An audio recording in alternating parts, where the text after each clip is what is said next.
Negara yang berjuluk Mutiara Samudra Hindia ini mengalami mimpi buruk. Proyek yang ditender banyak dikorupsi dan membuat Mesir terlilit hutang. Berikutnya ada Tunisia yang juga mengalami hal yang sama dengan Mesir. Tunisia sepertinya lebih parah karena Lebanon bahkan mengalami krisis terburuk di dunia sejak 150 tahun lalu. Bagaimana tidak, jumlah utang dari Lebanon mencapai rasio dengan GDP yang menyeramkan, yakni hingga 360%. Jumlah Hutsi dan Maradona. Argentina ternyata juga mengalami nasib yang buruk kalau bicara tentang krisis. Hal ini dibuktikan dengan inflasi Argentina yang sudah mencapai 64%, yang sebelumnya pernah. Tahun lalu mata uang lira Turki mengalami penurunan yang drastis. Nilai tukarnya bahkan turun paling rendah sepanjang masa.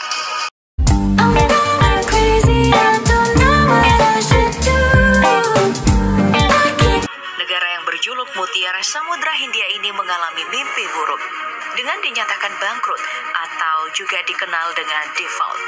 Imbasnya, istana negara yang ditempati Presiden Gotabaya Rajapaksa dikudeta oleh rakyat. Di video yang beredar, orang-orang terlihat senang menikmati fasilitas sang presiden. Tapi sayangnya senang-senang tadi cuma sementara karena di masa mendatang tantangan berat mengintai hidup mereka yang berada di negara bangkrut. Kasus di Sri Lanka ini jadi pelajaran bagi banyak negara, utamanya bagi negara yang terancam mengalami hal yang sama. Salah satunya adalah Mesir.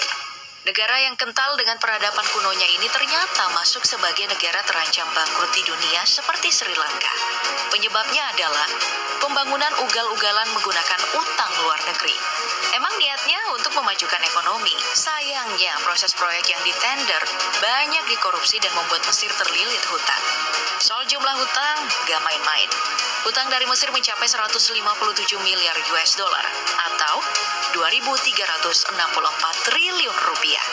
Utang ini didapatkan dari organisasi dunia seperti IMF dan MENA, serta utang dari beberapa negara maju utamanya China. China setidaknya meminjamkan hingga 20 miliar US dollar atau 299 triliun rupiah. Kondisi buruk yang dialami Mesir diperparah dengan konflik Rusia dan Ukraina. Negara asal piramida ini menjadi korban tidak langsung karena menjadi importir gandum utama dunia yang kebanyakan berasal dari Rusia dan Ukraina. Dari keterangan pada bulan Mei, Mesir bahkan mengumumkan kalau cadangan gandum mereka hanya bisa bertahan kurang dari 5 bulan. Dengan begini, bukan cuma kemiskinan yang mengintai Mesir, tapi juga kelaparan.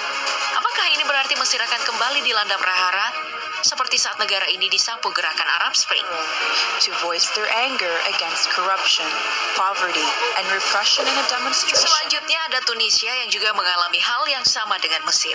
Tunisia sepertinya lebih parah karena utang luar negerinya sudah mencapai 100% dari pendapatan negara. Jumlah utang Tunisia awal tahun 2022 ini pernah menyentuh 42,8 miliar US dollar atau 641 triliun rupiah.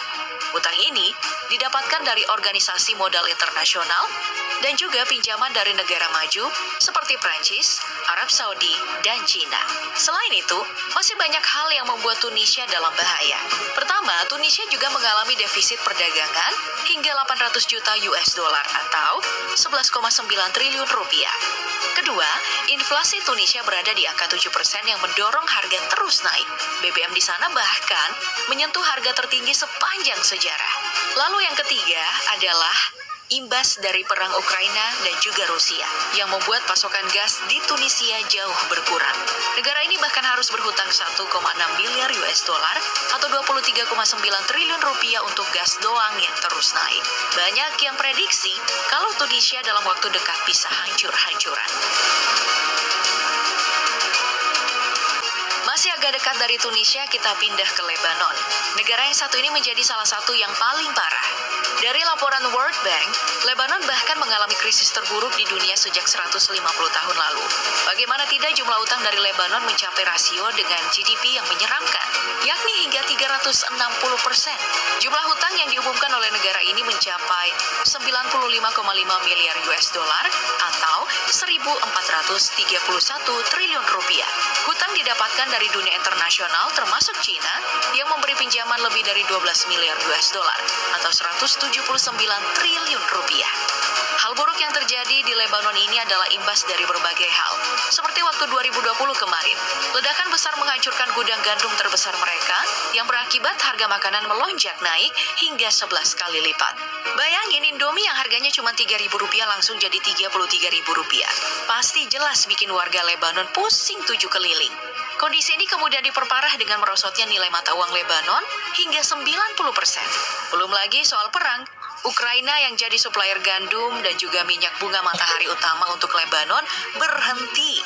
Makanya Lebanon harus berhutang lagi untuk memenuhi suplai yang dibutuhkan. Siapa sangka kalau dalam pembicaraan kita kali ini kita akan membahas negara kelahiran Messi dan Maradona. Argentina ternyata juga mengalami nasib yang buruk kalau bicara tentang krisis. Hal ini dibuktikan dengan inflasi Argentina yang sudah mencapai 64%, yang sebelumnya pernah mencapai 70%, dan jadi yang terburuk setelah kebangkrutan sebelumnya. Jumlah utang yang dimiliki juga mengkhawatirkan karena mencapai 266 miliar US dollar atau 3.996 triliun rupiah. Pengutang utamanya adalah IMF, lalu diikuti lagi-lagi China yang mendanai berbagai proyek di Argentina seperti sebuah pusat tenaga nuklir dengan pinjaman 8,3 miliar US dollar atau 124 triliun rupiah. Nah, untuk mencegah kebangkrutan akibat ekonomi yang hancur ini, Argentina mengajukan restrukturisasi utang pada IMF untuk langkah keselamatan. Dengar dua nama ini ngeri-ngeri sedap juga ya. Bicara mengenai tidak terduga untuk dibahas, ternyata Turki juga masuk di negara yang terancam keong. Sejak tahun lalu mata uang lira Turki mengalami penurunan yang drastis. Nilai tukarnya bahkan turun paling rendah sepanjang masa. Inflasi Turki bahkan menjadi yang terburuk karena mencapai 70%. Nasib buruk yang menimpa Turki juga masih seputar hutang. Rasio hutang Turki dengan GDP-nya mencapai 54%. Jumlah hutang milik Turki terhitung tidak masuk akal karena mencapai 871 miliar US dollar atau 13.000 triliun rupiah. Jumlah utang ini menjadi buruk karena naik 4 kali lipat dalam 20 tahun. Sedangkan ekonominya terus merosot. Salah satu pemasok utang utama di Turki adalah Cina. Negeri tirai bambu bahkan mengaku kalau siap mendanai Turki hingga 300 miliar US dollar dalam pembangunannya. Karena Turki jadi salah satu negara vital untuk proyek One Belt One Road milik Cina. Berbagai macam hal yang terjadi di Turki dinilai sebagai kegagalan Presiden Erdogan dalam mengambil kebijakan ekonomi, utamanya kebijakan pemangkasan pajak dan juga subsidi bahan bakar yang membuat keadaan semakin buruk. Sekarang, konsekuensinya udah di depan mata dan mau tidak mau Turki harus bangkit.